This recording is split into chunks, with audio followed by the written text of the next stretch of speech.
Well, hello, friends. Thank you so much for joining me for another episode of Reading Michael Jackson. I am your host, Lena, and once again, I am so happy to be here with you to continue this season of reading Moonwalk. Today, we're going to be starting chapter 3, and I'm excited. I think there's a lot of fresh stuff we'll be getting into that I'm really looking forward to discussing with you.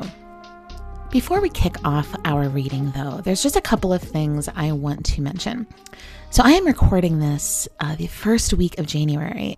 This week, the first 3 episodes of this season dropped all together. And I have to say, I've been really pleased with the response so far. I've heard from a couple of different people in various formats that have told me they are really enjoying it and it's working for them, which honestly, I'm thrilled to hear because there's a learning curve to some degree about how to do a much larger book like this, where the readings are much longer and the discussions are a little bit more personal about Michael. And, in a sense, I feel a little bit vulnerable because whereas the Dancing the Dream book, it was all my interpretations and whatnot.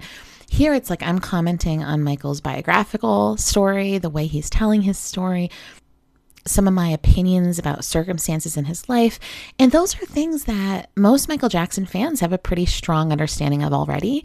So, it's a little bit scary to be like, what will you all think of the things I'm saying? And of course, the fact that I get pretty emotional sometimes. I was listening back to episode 3 this week when it first came out, and I was like, oh my God, did I have to cry that much? But, what can I do? I'm trying to be authentic, people. What can I do? That is all to say, I am very grateful for the feedback. And if you would like to give me more feedback, or if you've never reached out and want to chat a bit or share anything with me, please feel free to. I am very receptive and interested in hearing from people and hearing about your experience with the podcast or with the book or even with Michael. So if you'd like to reach out directly to me, if we're not connected in some other way on social media, feel free to email me directly at readingmichaeljackson@yahoo.com. Along those lines, I also want to make a little request. This is something that a true content creator with true marketing savvy would do every single episode, but I never do because I'm here just to really talk to you. But I do want to ask you to please consider, if you have not yet, depending on where you listen to this podcast, I would love to see you interact with it. So hit the subscribe button or the follow button or the like button. Again, depending on where you're interacting. Specifically, if you could on Spotify rate the show if you are enjoying it, especially if you are enjoying it, rate the show. Same thing on Apple Podcasts, if you could rate and even consider writing a review of the show. All of these things are what help push the show into the algorithm for other people. So a show that doesn't have any reviews or any ratings is not going to be recommended as often. Now, I've been very grateful to have ratings and rankings and things on the various platforms, but I could definitely use more. And I want to be very clear, I absolutely do not make money off of this podcast, and I have zero intentions of trying to. My main goal of this podcast, if it's not clear, is to explore and provide a deeper understanding of Michael Jackson based on the things that he wrote and shared in his own lifetime. It is ultimately a podcast intended to offer deep compassion toward Michael, time, space, and understanding of trying to learn more about him and make sense of his very complicated life. So it is entirely for the benefit, in my opinion, and I hope that you agree if you are here, for the benefit of Michael and his legacy for people to listen to and share this podcast. So please do.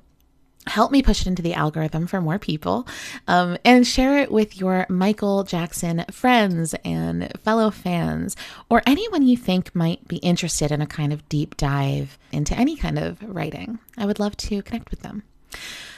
Finally, the last thing I will say before we get into this week's reading is, last week in the end of chapter 2, Michael briefly touched upon how much he enjoyed being a part of the Jackson 5 animated series. Now, the animated series, I don't think I really touched on this much last week. I can't recall, so if I did, sorry. But the animated series, Michael did not do the voice for. He just was, along with his brothers, essentially a cartoon character. And he really enjoyed it as a kid, as any child would, right? Like, who would not think it was the coolest thing in the world to be a cartoon character when you're like 9 or 10 years old? I know I would. I would still appreciate it, to be honest. But anyway, for Christmas, my husband bought me a DVD of the complete series. I didn't even know this existed. So how this man found it, God bless. But I recently have been watching it, and I have to say it is so fun. It is a ridiculous show. It is very much a cartoon, but very, very fun. There was an episode where the Jackson 5 were supposed to perform for the military, and somehow Michael and Marlon were mistaken for new recruits, and they were being sent to war, and the rest of the Jacksons had to save them. There was another episode where they were supposed to perform at a concert in the middle of the forest called Pine Stock, which was definitely an homage to Woodstock. And in that, the person running the concert was getting prepared to cut down all the trees in order to create a venue. And the Jackson 5 had to stop him to save the animal environment and the animal homes. Like, it's very, very cute. One thing I think is adorable about it is that Michael's pets are characters. So like his snake when he was a kid, Rosie the Crusher, is a character. He also has in the show these little mice named Ray and Charles, and they always are in his pocket, and they always come out and Michael says, well, Ray and Charles think this or whatever. It's just like, even in the show, like I think they capture Michael's unique nature, and it's really, really cute and very endearing. So I just want to mention that if you haven't ever checked it out, find a way to. It might even be on YouTube. I never even looked. So definitely check it out, though. It's very fun. All right. So now, without any further ado, let's get into this week's episode officially. We are kicking off chapter 3 this week. So as a reminder, we finished chapter 2 last week, which was primarily about the Jacksons and the Jackson 5 getting very involved in Motown. They started touring. Michael's getting a little bit older. He offered some commentary about his appearance and some of his discomfort with himself. So now we are leading into chapter 3. It is called Dancing Machine. So presumably we will be getting into some of the later years of the Jackson 5 here and see where we end up with that in mind. So if you are following along in the book, I will be reading from pages 103 to the top of page 117. I also want to apologize if these numbers are ever off on your copy. A friend of mine based in Europe, actually I think she has the Polish edition, recently informed me that her copy looks different from mine, and it didn't even occur to me that the international editions may not look exactly the same as the American editions. It is also possible that a reprinting after Michael's death, which is what I have, looks different from an original printing. So again, if there's any confusion there, I do apologize, but I'm doing my best. So now I invite you to relax, get comfortable, and get cozy, and join me for this reading of the start of chapter 3 of Moonwalk.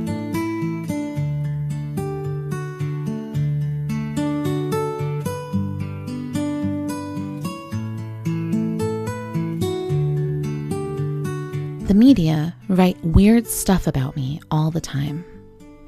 The distortion of the truth bothers me. I usually don't read a lot of what is printed, although I often hear about it.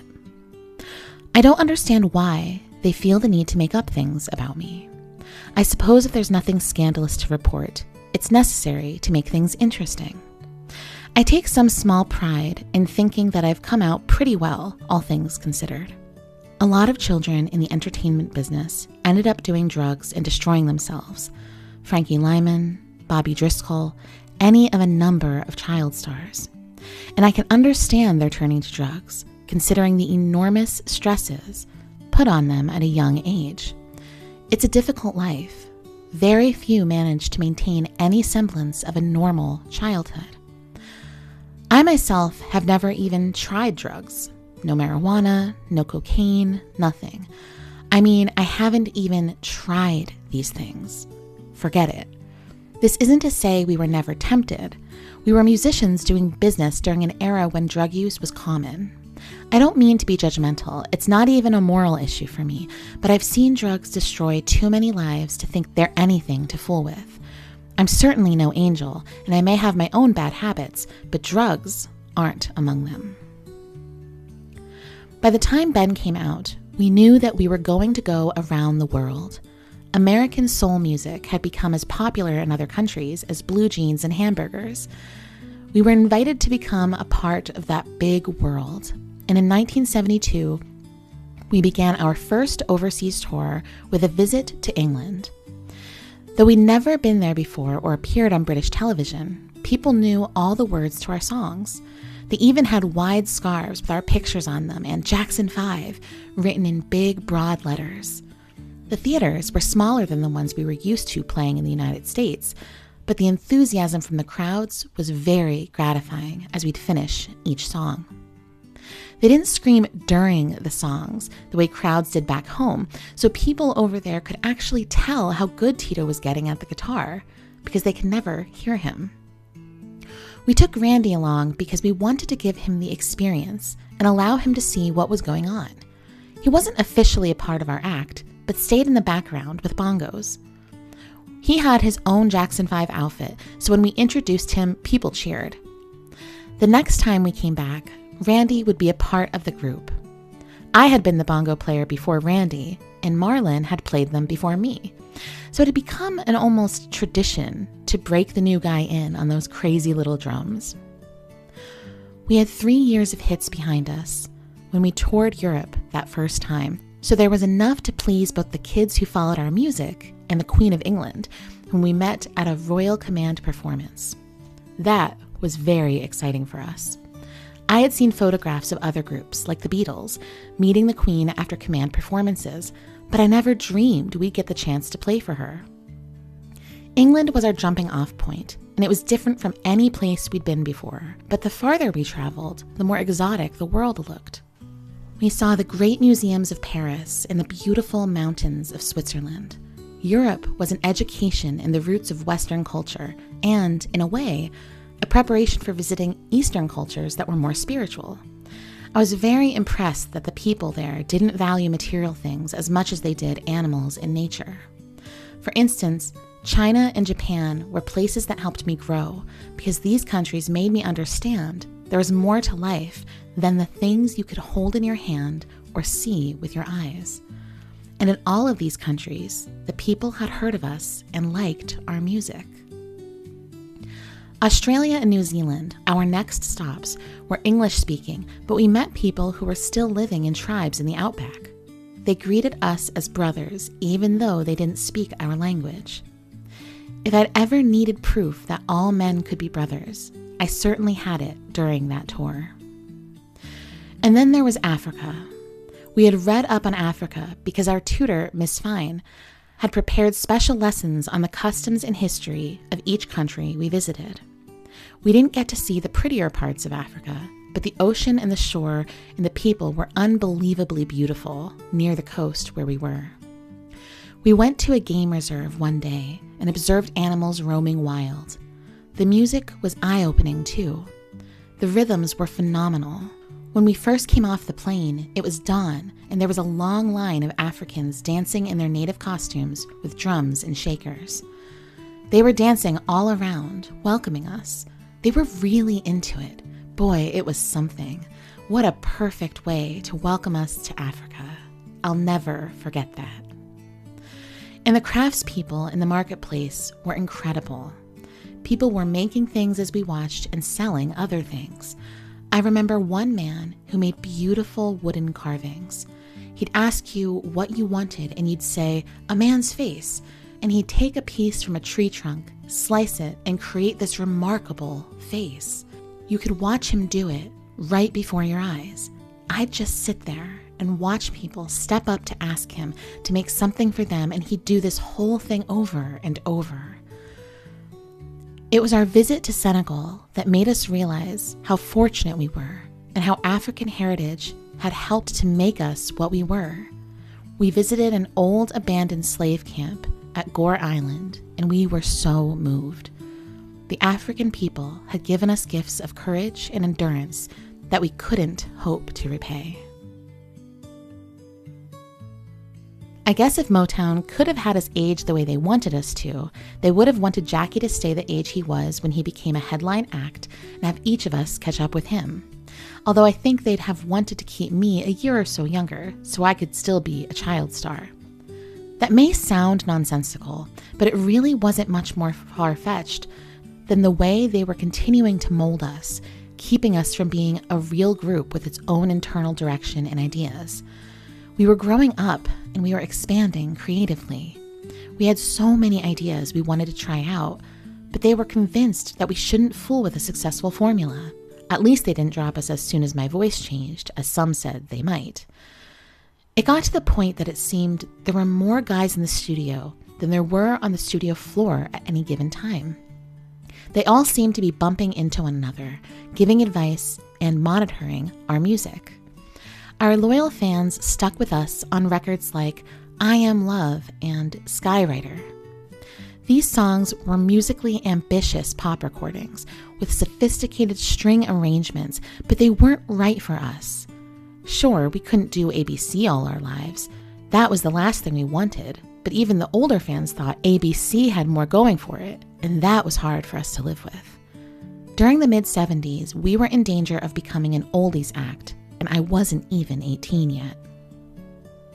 When Jermaine married Hazel Gordy, our boss's daughter, people were winking at us, saying that we'd always be looked after. Indeed, when Get It Together came out in 1973, it got the same treatment from Barry that I Want You Back had gotten. It was our biggest hit in 2 years, though you could have said it was more like a bone transplant than the spanking little baby that our first hit was. Nevertheless, Get It Together had good, tough, low harmony, a sharper wah-wah guitar, and strings that buzzed like fireflies. Radio stations liked it, but not as much as the new dance clubs called discos did.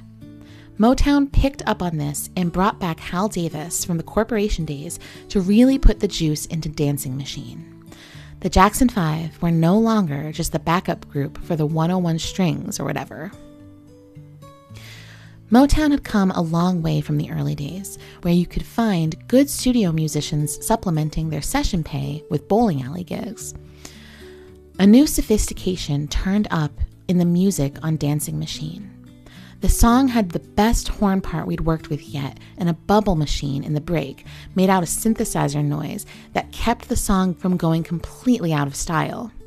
Disco music had its detractors, but to us, it seemed our rite of passage into the adult world. I loved Dancing Machine, loved the groove and the feel of that song.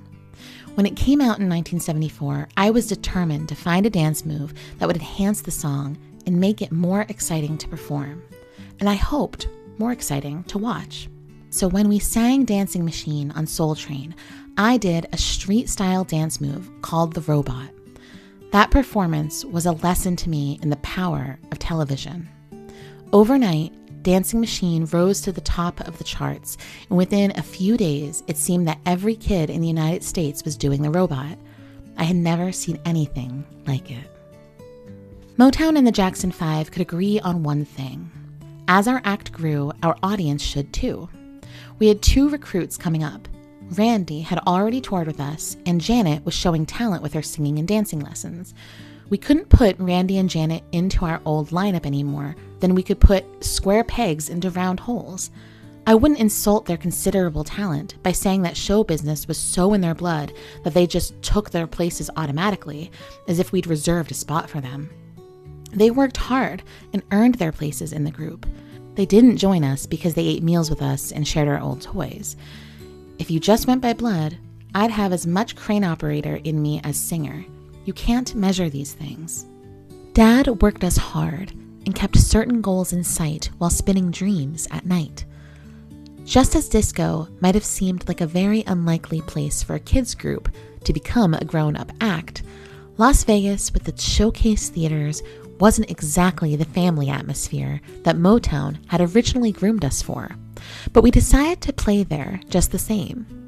There wasn't much to do in Las Vegas if you didn't gamble, but we thought of the theaters in the city as just big clubs with the club hours and clientele of our Gary and Southside Chicago days, except for the tourists. Tourist crowds were a good thing for us since they knew our old hits and would watch our skits and listen to new songs without getting restless. It was great to see the delight on their faces when little Janet came out in her Mae West costume for a number or two. We had performed skits before in a 1971 TV special called Going Back to Indiana, which celebrated our Gary homecoming, the first time we all decided to return. Our records had become hits all over the world since we'd seen our hometown last. It was even more fun to do skits with 9 of us instead of just 5, plus whatever guests happened to appear with us. Our expanded lineup was a dream come true for Dad. Looking back, I know the Las Vegas shows were an experience I'll never recapture. We didn't have the high-pressure and concert crowd wanting all our hit songs and nothing more. We were temporarily freed from the pressures of having to keep up with what everyone else was doing. We had a ballad or two in every show to break in my new voice. At 15, I was having to think about things like that. There were people from CBS television at our Las Vegas shows, and they approached us about doing a variety show for the upcoming summer. We were very interested and pleased we were being recognized as more than just a Motown group. Over time, the distinction would not be lost on us. Because we had creative control over our Las Vegas review, it was harder for us to return to our lack of freedom in recording and writing music once we got back to Los Angeles. We'd always intended to grow and develop in the musical field. That was our bread and butter, and we felt we were being held back. Sometimes I felt we were being treated as if we still lived in Berry Gordy's house, and with Jermaine now a son-in-law, our frustration was only heightened. By the time we began putting our own act together, there were signs that other Motown institutions were changing. Marvin Gaye took charge of his own music and produced his masterpiece album, What's Going On. Stevie Wonder was learning more about electronic keyboards than the experienced studio hired guns. They were coming to him for advice. One of our last great memories from our Motown days is of Stevie leading us in chanting to back up his tough, controversial song, You Haven't Done Nothin'. Though Stevie and Marvin were still in the Motown camp, they had fought for and won the right to make their own records and even to publish their own songs. Motown hadn't even budged with us. To them, we were still kids, even if they weren't dressing us and protecting us any longer. Our problems with Motown began around 1974, when we told them in no uncertain terms that we wanted to write and produce our own songs. Basically, we didn't like the way our music sounded at the time. We had a strong, competitive urge, and we felt we were in danger of being eclipsed by other groups who were creating a more contemporary sound. Motown said, "No, you can't write your own songs. You've got to have songwriters and producers." They not only refused to grant our requests, they told us it was taboo to even mention that we wanted to do our own music. I really got discouraged and began to seriously dislike all the material Motown was feeding us. Eventually, I became so disappointed and upset that I wanted to leave Motown behind. When I feel that something is not right, I have to speak up. I know most people don't think of me as tough or strong-willed, but that's just because they don't know me. Eventually, my brothers and I reached a point with Motown where we were miserable, but no one was saying anything. My brothers didn't say anything. My father didn't say anything. So it was up to me to arrange a meeting with Berry Gordy and talk to him. I was the one who had to say that we, the Jackson 5, were going to leave Motown. I went over to see him face to face, and it was one of the most difficult things I have ever done. If I had been the only one of us who was unhappy, I might have kept my mouth shut, but there had been so much talk at home about how unhappy we all were that I went in and talked to him and told him how we felt. I told him I was unhappy. Remember, I love Berry Gordy. I think he's a genius, a brilliant man who's one of the giants of the music business. I have nothing but respect for him. But that day, I was a lion. I complained that we weren't allowed any freedom to write songs and produce. He told me that he still thought we needed outside producers to make hit records. But I knew better. Barry was talking out of anger. That was a difficult meeting, but we're friends again, and he's still like a father to me, very proud of me and happy about my success. No matter what, I will always love Barry because he taught me some of the most valuable things I've learned in my life. He's the man who told the Jackson 5 they would become a part of history, and that is exactly what happened. Motown has done so much for so many people over the years. I feel we're fortunate to have been one of the groups Barry personally introduced to the public, and I owe enormous thanks to this man. My life would have been very different without him. We all felt that Motown started us, supporting our professional careers. We all felt our roots were there, and we all wished we could stay. We were grateful for everything they had done for us, but change is inevitable. I'm a person of the present, and I have to ask, how are things going now? What's happening now? What's going to happen in the future that could affect what has happened in the past?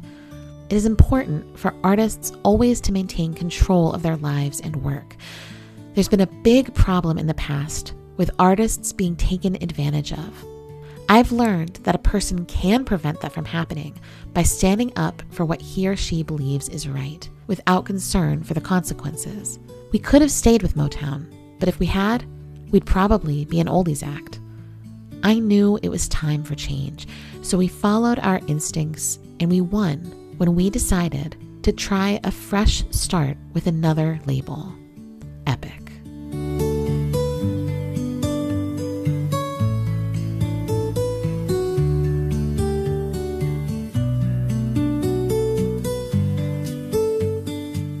So we are going to leave it there with this start of chapter 3 of Moonwalk. Wow, so this section had a lot of really important movement in it. You know, Michael details the success with Motown, but also some of the pitfalls and the challenges that ultimately led to them leaving Motown. So I think there's a lot to talk about and touch upon here. We will do what we've been doing, revisiting the early moments in this section and working our way back through. So starting on page 103 and the first line of chapter 3, wow, the media write weird stuff about me all the time. The distortion of the truth bothers me. I usually don't read a lot of what is printed, although I often hear about it. I don't understand why they feel the need to make up things about me. I suppose if there's nothing scandalous to report, it's necessary to make things interesting. So I feel like, you know, in the Michael Jackson world, the Michael Jackson fandom, this idea of the media and the media's disregard for the truth when it comes to Michael Jackson, as well as all-out fabrications of truth when it comes to Michael Jackson, is something we're all too familiar with. It's crazy in a way to me to think that this was published in 1988 when Michael, he was really at that point, in a way, just seeing the beginning of the media really turning on him. One of my favorite things to do as a Michael Jackson fan and somebody who really likes to just kind of study the culture around him and the cultural response to him, in part because my own response to him is just so shocking and magical and unexpected, I really like to understand how the world around him viewed him throughout his life and how that was portrayed in the media from his lifetime. So one of my favorite things to do as a Michael Jackson fan is to look at media from the 1980s especially, because I'm really curious about the rhetoric around Michael during his absolute explosion of fame in the 80s. Obviously, we're talking right now about the 1970s with the Jackson 5, but just bear with me for a second, okay? Something I have noticed, and we'll certainly talk about this more later as we progress throughout the story of Michael's life, but something I've noticed is that when you are looking for like, how did the media respond to Michael? It really obviously started to massively explode on a global scale around the time of Thriller, even more than like during Off the Wall, which was hugely successful. Thriller is when everything really exploded, but of course we all know that, right? I had assumed that that would mean that all of the media coverage of Michael from the Thriller era would be really positive. And frankly, that's not always the case, I have found. Now, you might find that the articles about him and things and the pictorials and things are portraying him in a flattering way, or they are saying, complimentary things about his performance or his talent. But there's this undercurrent of presenting him as weird, which definitely, I don't want to say it began in the 1980s, because it's possible that it began. I mean, I've heard of horrible, stories and things about him and the way the media talked about him even in the 70s at times. But I'm talking about in mass, where the discourse around him started to shift. And that shift actually started during the Thriller era, especially like the latter half of the Thriller era. I mean, I'm just talking about magazine articles like the Time cover story that he had where the Andy Warhol style portrait of him is on the cover.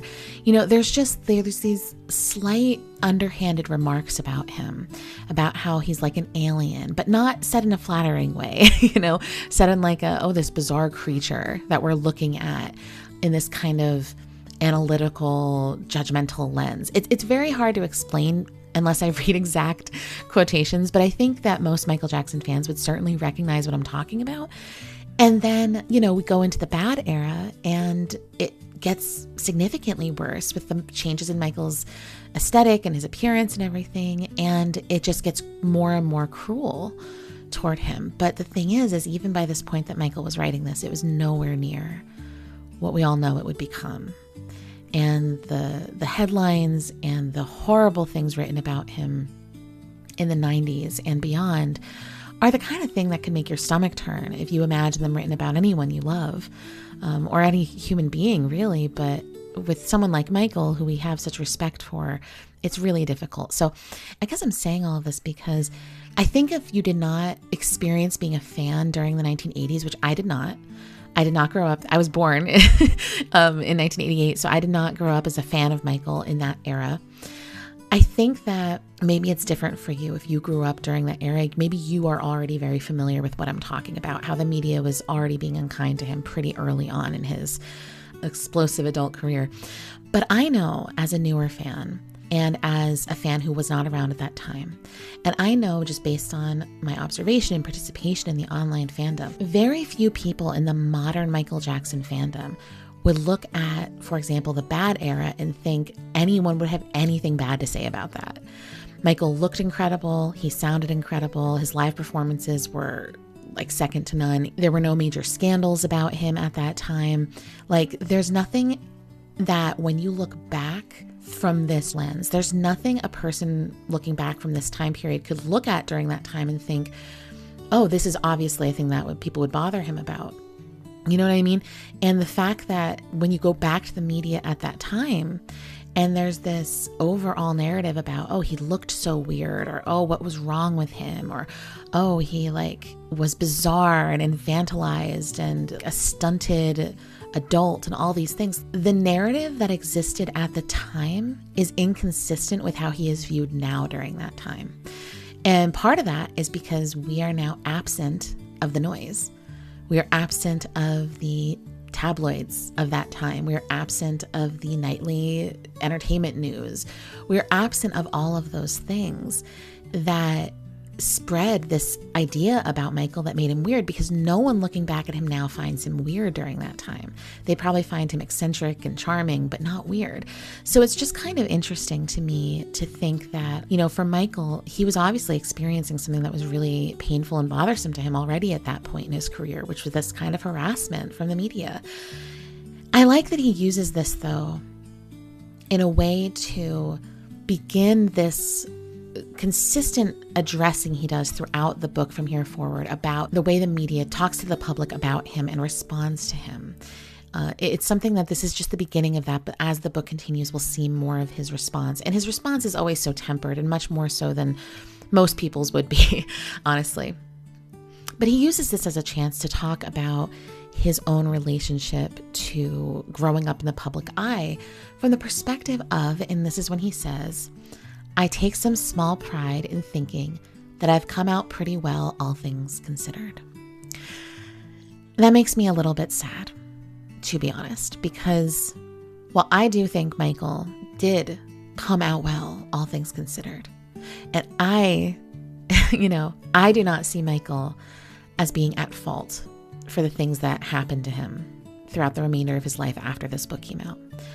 Obviously, we all play a role in the things that happen in our lives. No one is like 100% lacking in responsibility for the direction of their own life. I'm not saying that, but I don't generally blame Michael for the things that happened in his life that sort of spiraled out of control in the later times. I really do blame the media as well as, certain individuals and people, and as well as Michael's trauma that made him a vulnerable person. But my point is, it is hard to read this when you know that to some degree, the situations he ended up in and the darker things that happened to him in his life did in some ways happen as a result of him being a child star of, he became a very vulnerable person in a large part because of his very unique life. So it is really painful to see in the late 80s, he was really thriving. He was young and healthy and beautiful and talented and had the whole world, wrapped up in excitement about him. And a lot of that didn't necessarily change as he got older, but a lot of darkness started to surround him as he got older, and really difficult and bad things started to happen in his life. And I don't know, it's just it's hard to read the wisdom of a 28, 29, 30-year-old and then know 20 years later how the story changes, it's painful. I've always said this, being a fan of Michael Jackson, especially, I think this has probably actually always been true, but I can only speak from my own perspective, which is being a fan after he died and having the hindsight to be able to look at his entire life as a complete kind of volume of human experience and be able to say, okay, I know the beginning, middle, and end. There's something really painful about it because you can't do anything to stop it or prevent the things that happen that were not good. I'm not trying to get depressing. I realize we're not there. We're not talking about that part of his life yet. And I'm sorry, but I can't help but point out the irony, of Michael talking about how he escaped the pitfalls of being a child star. Because at this point, it certainly seemed like he did, didn't it? But there's a lot more of his life left after this point. So we're going to continue now, just focusing on the moment and focusing on his recollection of his life. But I can't help it. We get out of I don't want to say off topic because it's all Michael, right? But it's hard to not form all these connections as I'm reading it, He goes on, though, to say that, one of the ways he made it out well was not ever really getting into drugs. Now, again, we obviously know that Michael did develop a dependency later on prescription drugs, so it is in large part related to accidents he experienced in his life, including the Pepsi incident, which we'll get to in this book, as well as later incidents in his life, including serious back injury from a stage fall and things like that led to a kind of dependency on prescription drugs. At this point, Michael is saying, he never tried any drugs, any recreational drugs, nothing. And didn't drink, didn't support the idea of marijuana or cocaine or anything like that. And this is definitely part of the image he was known for. Certainly contributed to the whole Peter Pan image that people like to talk about, that he just rejected a lot of these things that became so normalized in the music industry. And actually, as a sidebar, and I told you, I'm going to try not to get so completely off track all the time in this episode. But I was thinking as I was talking about this, about Michael's relationship to prescription drugs and the song Morphine. And how when I first became a fan, I had read Moonwalk. And if you listen to my earlier episodes this season, you know I was just like so immersed and in love with being in Michael's head. And I just felt really close to him and very interested in him. Just having read this, I felt like I really understood him in a lot of ways. And then shortly after my first reading of Moonwalk, I heard the song Morphine for the first time. And I was like, I almost had like a panic attack, to be honest. I know that's going to sound very dramatic to people who are not like highly sensitive or highly emotional people, but I did. I felt this like sickness inside of me that this person who spoke this way about how much he didn't want to ever do drugs or have anything like this take over his life, and he's seen that be a downfall for other people, ended up in a situation where he was dependent on prescription drugs and really suffered a kind of an addiction. And it's just like really heartbreaking to me. And I remember just struggling so much with that. Like I felt sick, and it was really kind of the beginning, because it was only a couple months into my fandom. It was really the beginning of me allowing myself to venture into the dark parts of his life. Because prior to that, I was just like in love, you know, and having a great time. And it was like a party all the time.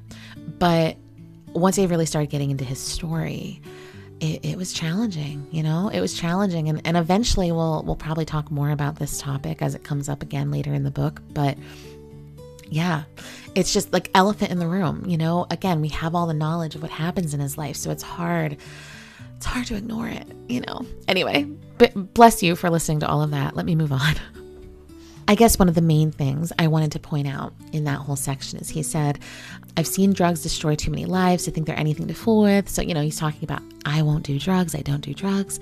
But then he says, I'm certainly no angel, and I may have my own bad habits, but drugs aren't among them. And so now I ask you, Michael, what are your bad habits? In what way are you not an angel? I want every detail. I want to know it all. It's not my right. I get it. But I want to. I want to know, how were you bad other than, you know, in the video? How are you bad? I want to know. I'm so curious, because what else is there?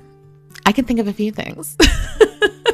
But who knows? Maybe someday we'll know more about that side of Michael's life. I don't know that we're going to get much more here, but thanks for cluing us in, Michael. You're no angel, but we are all curious as to why. He then starts talking again about the extended and continual success of the Motown years, talking a bit about when Ben came out, and Ben was obviously super successful for Michael. Ben was Michael's first number one hit. I think he was 14, right? 13 or 14 when it hit number one. My mom listens to this podcast, and she always tells me a story about being at a school dance and dancing to the song Ben. And it's just like so cute to me. I can't stand it. So shout out, Mom. I hope you don't mind me sharing that little tidbit, but I've always thought it was really cute.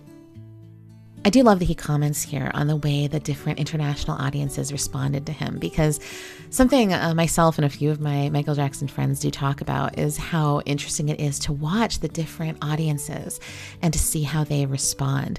I have a friend who also listens to this podcast who struggles to watch the bad tour performances in Japan because the audience is not excited enough. Which I get, because to me, the only appropriate response to Michael performing is fainting or dying right there in the middle of the crowd and never being seen again. Those are the only adequate responses to me. So either way, though, he talks about how in the US, people would sing along during the actual performances. They would sing every song, so they couldn't really hear how good they were. But how abroad, so I think specifically in the UK, there was that experience of getting to actually like show off their talents, which I think is really sweet, because you can't help but want to sing along when you're at a great concert. But I've also wondered, like, would I be annoyed if I were at a Michael Jackson concert and everyone around me was singing? Because I'd be like, I want to hear Michael. I'm here for him. It'd be very difficult for me. Within this whole section where he's talking about the cultural differences, he starts talking a little bit about the East versus West in terms of cultural values. And I love this whole section because this is something that as I've gotten older, I have personally enjoyed learning a lot more about. And, you know, as I get older, I see more and more flaws as an American in the Western view of life and the Western values. especially a real focus on like material wealth or consumerism or whatever. He talks about the Eastern countries he visited, like China and Japan, where he said they helped me grow because these countries made me understand that there was more to life than the things you could hold in your hands or see with your eyes, and how these cultures cared more about animals and nature and were more spiritual. If you've listened to season 1 of this podcast, where we talked about Dancing the Dream, every piece almost in that book is very spiritual. And so we have a lot of these conversations about spirituality and Eastern versus Western cultures and the influences on Michael. He goes on to talk about Australia and New Zealand and meeting with tribes from the outback, and how even though they didn't speak their language, they greeted he and his brothers like they were family and like they were friends, which I just think is beautiful. It actually made me think of an experience I had when I was younger, and I was volunteering in the Dominican Republic, and I was working primarily with children who didn't speak any English, and I didn't speak any. They spoke Creole in that part of the Dominican Republic because they were Haitian refugees I was working with. They spoke Creole, which I did not speak, and they did not speak English, but we found ways to communicate. And I befriended the women in the village that we were in, and those women also didn't speak any English, and I didn't speak any Creole, but I remember them teaching me how to make juice, and them teaching me how to weave something. And I remember a woman giving me a really beautiful woven gift. And I guess my point is I felt that kind of connection even without language. And, you know, we looked completely different from completely different parts of the world. Even without language and with complete and total difference, there was this sense of human camaraderie. I really feel that's something you can experience anywhere, but it's especially, I guess, apparent when you don't have any commonalities with someone other than your humanity. And then you're like, wow, just on a base level, human beings are so interconnected, you know, and it's kind of a beautiful thing to witness, but also experience. He talks a bit about Africa as well here, and learning about Africa and how unbelievably beautiful the shore and the people were. And he talks about, of course, the music, which is, you know, there's so many instances throughout Michael's music of African influences, but also of him talking about Africa as a great influence for him. And of course, a musical and spiritual heritage. I loved this whole section where he was talking about seeing artisans and people making crafts and going to markets and just appreciating the talent of the people in these places where he visited. Something I thought of just now as talking through all of these different global reflections Michael had is how this must have been just like really exciting as an international Michael fan to hear him, or read him rather, talking about your country and his perceptions of your country, the things that he loved about your country and visiting your country and what he gained from it culturally. I can't imagine what that would be like because I'm American. And so when Michael talks about his upbringing and stuff, there's a commonality there for me because of American culture. But I feel like it would be so exciting to know that he visited your home country or your city or whatever, and he would know like, oh, he took something of value from that. And I wonder, I think these are very authentic reflections, but I also wonder if he really wanted to be sure to include these things because he wanted his global audience to be able to feel connected to him in a way that would otherwise be very difficult. Kind of like how he included his signature, you know, in every single one of these. He wanted to be able to transfer that kind of connection. And I love that. And I hope that it had that effect for people reading this for the first time. And now at this point, Michael starts getting into some of the things kind of taking another turn at Motown and becoming a little bit more frustrating. So of course, Motown had a string of incredible #1 hits with the Jackson 5. They had major success, globally toured, all over the place, very well known and very successful. But this real fear of becoming this like aging out and becoming an oldies act. I think he says before he was even 18, because they felt a lack of freedom at Motown. And on one hand, I do understand Motown's perspective in that like they had felt they had a formula, and they were also adults doing this for a long time who had had tremendous success. And the Jackson 5 are this group of kids slash very young adults.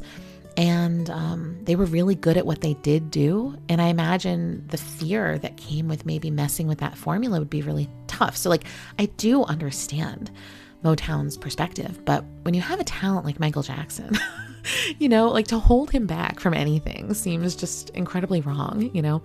But I appreciated this whole section, hearing about Michael's frustrations and what he wanted to do and what his family wanted to do.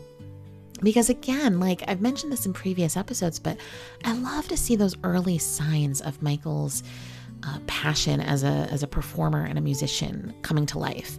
And the kind of artistic freedom he was seeking was really reminiscent of that, I think. He does give some credit to Motown though, because he says that they did have one more fantastic hit, which was Dancing Machine. However, I get the sense from Michael, and I get the sense just in life, that that song was largely a hit in a lot of ways because of Michael Jackson's charisma and talent as a dancer. And it's kind of cool, actually. So I remember the very first time I saw the Dancing Machine performance. I don't know if it was the Soul Train one or not, which I know was the big one. I just know I saw it, and I remember just like rewinding it over and over and be like, is that like physically possible what I'm seeing? Is he on some sort of like platform? Or like, I didn't know. I was so shocked by his robot that he does. Like, I was shocked. I was also shocked because I had no idea that Michael was the person who popularized the robot. You know, I know he didn't invent it, but he popularized it, just like, you know, other dances in his career. And that is incredible to me, that not only does he have the moonwalk much later, you know, but Dancing Machine, he has the robot. Wow. Like, I think that really hit home for me the first time when I saw MJ the Musical, because they have a part where they're going through the Motown history, and they have all these like headlines they flash across the back screens of the stage while they're reenacting the Soul Train performance with Michael doing the robot. And there's all these headlines about like Michael Jackson's robot like takes over, and like, you know, it's just like, God, what a cool person. He's such a cool person to have done that more than once in his life, you know, like to create a craze like that is pretty freaking cool. It actually reminded me too, earlier in this section, he's talking about Randy getting involved. And I don't know if you've seen it, but I just can't help but bring attention to this. There is a video of them on the Johnny Carson show, and they're performing Dancing Machine. And Randy's there with his little bongos. He's very cute. And as soon as it gets to the dance break for Michael to do the robot, the camera guy goes to Randy playing the bongos. So he only catches like the very last moment or second of Michael doing the robot. And I just thought, oh my God, you probably got fired or something. Like, what? It just blew my mind. And I always think about that whenever I imagine little Randy playing the bongos and I imagine Dancing Machine. I always think about this performance and how it's like so frustrating. And I can only imagine for them and for Johnny Carson's audience afterward, knowing what they missed would have been like, man, you know. And there's only a couple more things I want to mention for this episode because I feel like I'm talking a lot. Wow. I think it's interesting that he doesn't get super involved in talking about the Las Vegas residency that they did. I mean, he spends like a page or two on it, but he doesn't say a lot about it. And I just think it's so interesting that this kid act even had a residency like that. But it made me a little sad that felt like such freedom to him to be like in Vegas and performing in that manner, because comparatively to Motown, it was really freeing. And I guess that is his transition really to talking about the need to leave Motown. Now I have to say, I think it's pretty remarkable. And I already knew this, but just being reminded of it, like, wow. It's pretty remarkable that Michael was the one to really take the reins and go to Berry Gordy and say, we want to write our own music or we're leaving. And then he followed through and he insisted that they were leaving.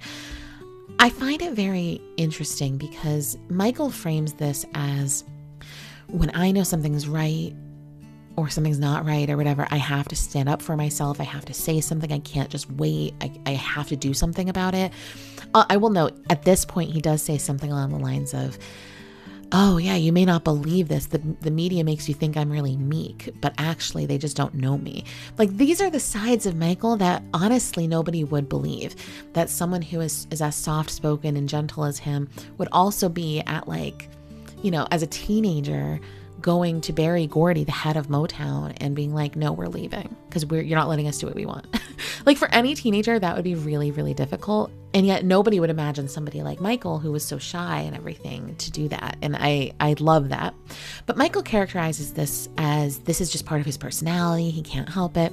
The others in his family were unhappy too. And if they hadn't been, maybe he wouldn't have done it. I'm sure that's all very true. I am inclined to believe, though, that perhaps, like, Michael had this vision for his career and the purpose of his career from the time he was so young, that I think whereas a lot of people, his family, but also in general, you know, a lot of people would be inclined to be like, you know what, we already have it pretty good. We're on a major label, you know, like, let's just do this for a bit. Let's make some money. And, you know, that's what matters. We'll just be stable. We'll be secure. I feel like the average person would do that. And a lot of people would do that. They would choose that security over the risk. But I don't know, Michael's internal desire and artistic drive seems to be what drove them away. It's not just that he has that personality, but like there's something fiery going on inside of him. And it seems evident when you look at the trajectory of his entire career that that was true within him his whole life. And I don't want to say that didn't exist within his siblings, but I think it's pretty clear it existed in a different way than it did within Michael, you know? It's just kind of amazing, though, with how much of like a tough person Joe Jackson was. It makes me think he didn't want to give up the stability of Motown either necessarily, because like, why did he not do it? You know, like, why was it on Michael to do that? You know, it's just a little bit strange to me. So either way, though, how amazing that Michael did do this. And I love the way he talks about this conversation with Berry Gordy and how Berry Gordy and he, you know, this was a difficult moment for their relationship, but they're fine now. They love each other. He's like a father figure, you know. It just kind of goes to show how, in a lot of ways, those early bonds that Michael made with Berry Gordy, with Diana Ross, you know, they ended up being really fundamental and pivotal relationships in his life throughout his adult life as he progressed. I mean, Berry Gordy even wrote one of the forwards of this book that we've already read and talked about, you know? So it speaks well to the fact that Michael really didn't burn bridges very much, you know? And when it happened, it probably had a really good reason to happen. So there we end with Michael and the Jacksons going over to Epic. So we're going to pick up with that at the next episode. This was an interesting one, though. You know, like I said, lots of movement, lots of things happening. I thank you for your patience, as I definitely rambled a little bit more than normal, I think, in this episode. Although, who knows? You tell me. Maybe I talk this much all the time and I'm just feeling it more today. Either way, I very much enjoyed being with you again today and having this discussion, thinking deeply about Michael and his whole life. I look forward to next week, where we continue with Chapter 3 of Moonwalk. Until then, I hope you have a wonderful week and weekend, and we will talk again very soon. Take care.